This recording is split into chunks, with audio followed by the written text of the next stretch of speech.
Hi, I'm Sabrina Gabriele, Board Certified Behavior Analyst, and today I'm bringing you Behavior Minute. Today's topic is pairing.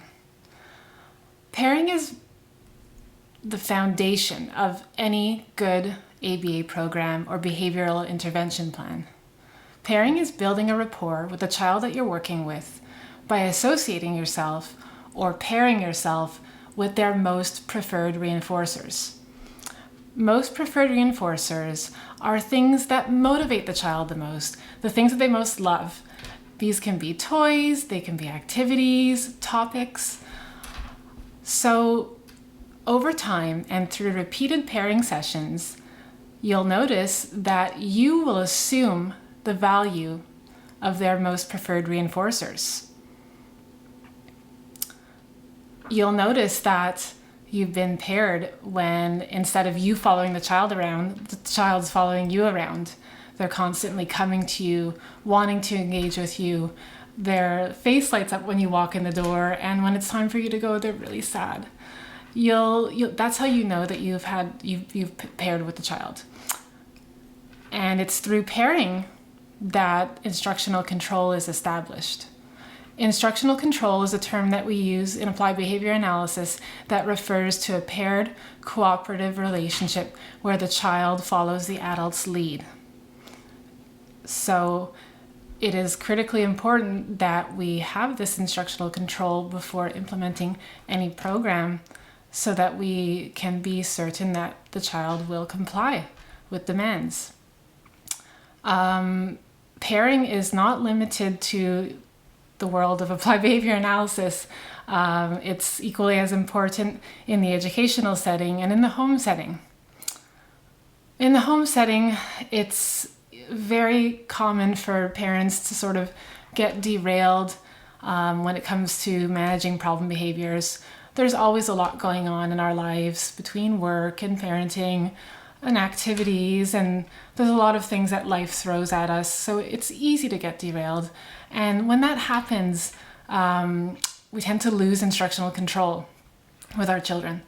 When I'm consulting with families, I'll notice that the instructional control has been lost when I see things like, for example, parents, giving a child what they want when they're tantruming to get it, or when they're endlessly issuing empty threats. So they're saying they're going to punish the child for a problem behavior, but they never actually follow through. So, and sometimes parents never actually, establish instructional control with their children in the first place. But all of that can be mitigated by pairing. I worked with a family not long ago, and they were having a lot of difficulty during homework time. Homework time is one of those times where I think it's probably a time that's equally disliked by parents and children. So it's always a challenge, but this parent that requested my services was really struggling. The child was having major meltdowns, was not even complying to start the homework, let alone complete it. There was arguing going on, some physical aggression. It got quite bad. So I provided some strategies, but one of them was embedding a pairing session prior to every homework session. And the result was dramatic. Within a few weeks, the child was not only, starting the homework, but he was completing the homework. And without any problem behaviors, they were all reduced to 0 levels. And the parent was very relieved. So pairing is really important. In the educational setting, you'll notice that teachers that spend the time at the start of the school year to build rapport with their students, you'll notice that in those classrooms, the students are more actively engaged in learning, that they're listening to their teacher, that there's reduced behavior problems. So it's really important in that setting as well.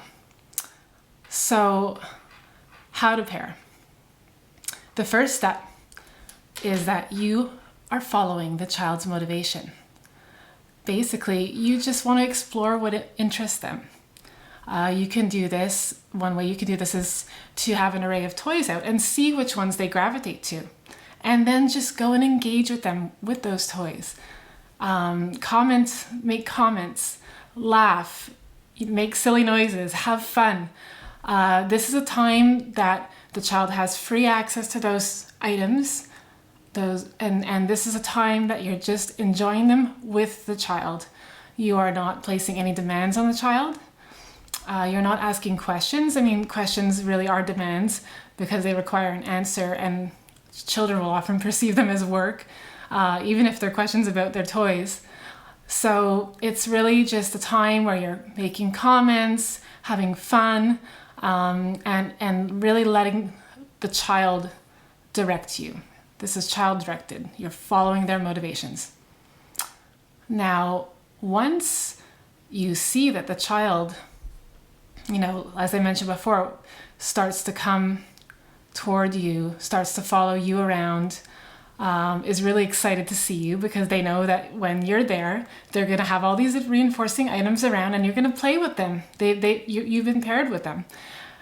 At that point, you need to restrict access to the preferred reinforcers that you notice they engage with the most preferred reinforcers, their favorite things. So you would basically restrict access to those. And the way that they can access them now is through you. So you would basically expect them you would expect them to say the name of the object or point to the object that they want to play with. So let's say, you notice that the child you've been working with really loves Lego blocks, marbles, and the Monopoly game. So if they come to you and they say that, you'll have the demand for them to say Lego, to ask for it. So if they say Lego, then you say, okay, here you go. There's the Legos. And then you gradually from that point build on demands. So the next time they come to you, or maybe not the next time, you have to do this slowly. It's a process. So over time, I would say, if they come to you and say Legos, or can I have Legos, please? Then you would say, sure, but first sit down, then you can have the Legos. So you're adding the second demand of asking them to sit down. So this is how you gain their compliance by, you're paired with them and then you're slowly increasing the demands. And, in that way, you're establishing instructional control with the child. And then you'll be ready and you'll be successful at implementing any behavioral intervention plan or ABA program. So pairing is something that should be ongoing. It's not something that you just do once and then stop. I often will schedule a pairing session prior to modeling any intervention plan to parents, so that I can ensure that I have that instructional control with the child and that, that I get the most successful outcomes with my programs. Often teachers or parents will perceive it as, unproductive play, but it's a really critical step in achieving the best behavioral outcomes when it comes to parenting, teaching, implementing behavioral programs. So that's it for today. That's pairing. And I hope you enjoyed it. And I hope you'll tune in next time.